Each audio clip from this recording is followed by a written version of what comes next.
Assalamualaikum warahmatullahi wabarakatuh. Perkenalkan, nama saya Nisa Kurnia. Jadi di sini saya akan menjelaskan materi mengenai proses produksi bahasa dalam otak manusia. Seperti yang teman-teman ketahui, bahwa di dalam otak manusia itu terdapat bagian-bagian yang dimana bagian-bagian tersebut mempunyai fungsinya masing-masing. Bisa teman-teman lihat di sini. Di sini ada gambar struktur otak pada manusia. Nah, yang pertama yaitu otak bagian depan. Nah, otak bagian depan ini atau biasa juga yang disebut dengan frontal lobe. Nah, jadi frontal lobe ini berfungsi sebagai pusat saraf bicara. Nah, jadi di sini saraf yang mengatur pembicaraan sebagai pengatur atau saraf gerak motorik. Yang selanjutnya yaitu otak bagian atas. Yang bagian atas yang dekat dengan ubun-ubun. Nah, atau yang biasa juga disebut dengan parietal lobe. Nah, yang dimana parietal lobe ini adalah lobus tengah ini terdapat saraf yang mengatur rasa. Jadi kita bisa merasakan pahit, manis, dan asam itu karena terdapat peran lobus parietal ini dan juga berfungsi sebagai pusat sensasi tubuh. Selanjutnya yaitu otak bagian belakang, ini atau yang biasa juga disebut dengan occipital lobe. Nah, ini berfungsi untuk mengatur saraf penglihatan. Yang selanjutnya yaitu otak kecil yang bagian ini atau yang biasa juga disebut dengan cerebellum. Nah, ini berfungsi sebagai pusat indera pendengaran dan gerakan otot, juga berfungsi sebagai refleksi mata. Yang selanjutnya yaitu otak yang bagian ini. Nah, ini disebut dengan sumsum lanjutan atau medulla oblongata. Nah, berfungsi untuk sebagai penghubung otak kecil, otak kanan dan kiri, penghubung otak besar dan sumsum tulang belakang.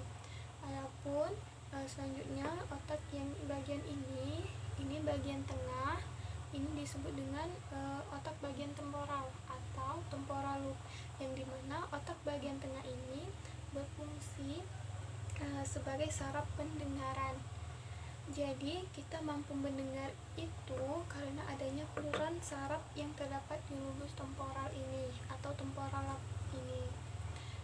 Seperti yang teman-teman ketahui bahwa secara umum otak manusia itu terbagi menjadi dua, yaitu otak bagian kanan dan otak bagian kiri.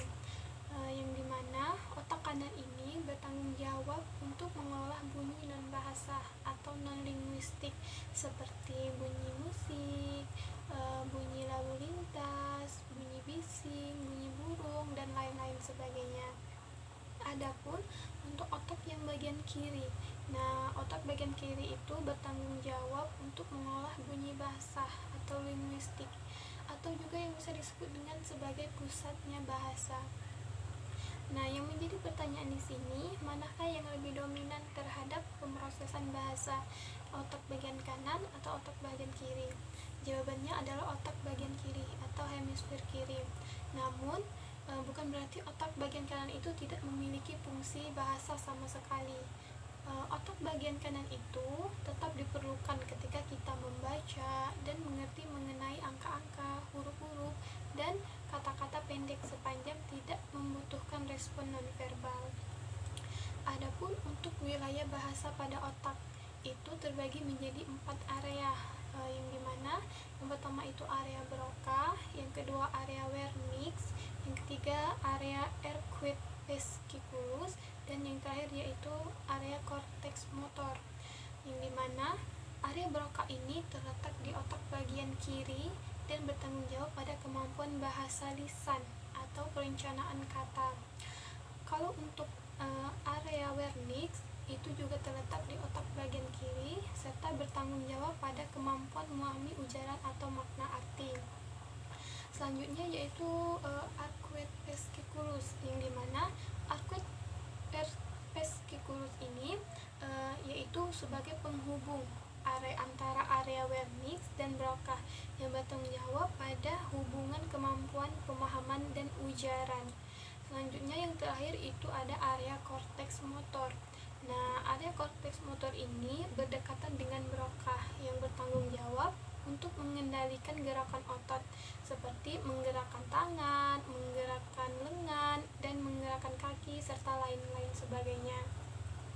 Atau juga korteks motor ini bisa berfungsi sebagai penggerak otot, yaitu gerakan bagian wajah, gerakan bagian lidah, atau yang bertanggung jawab pada mengenai pengawasan dan mengendalikan hasil ucapan.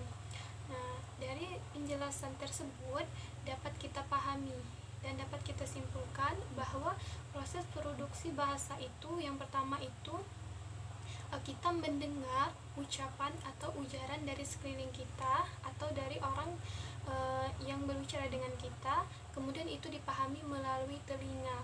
Setelah itu dikirim ke area vernix, kemudian ditransfer melalui airquid vesiculus ke area Broca untuk menghasilkan balasan atau ujaran yang telah kita dengar sebelumnya. Nah, selanjutnya sebuah isyarat atau tanggapan ujaran itu dikirim ke area motor atau vernix motor, korteks motor untuk menghasilkan ujaran secara fisik. Mungkin itulah yang dapat saya jelaskan mengenai proses produksi bahasa dalam otak.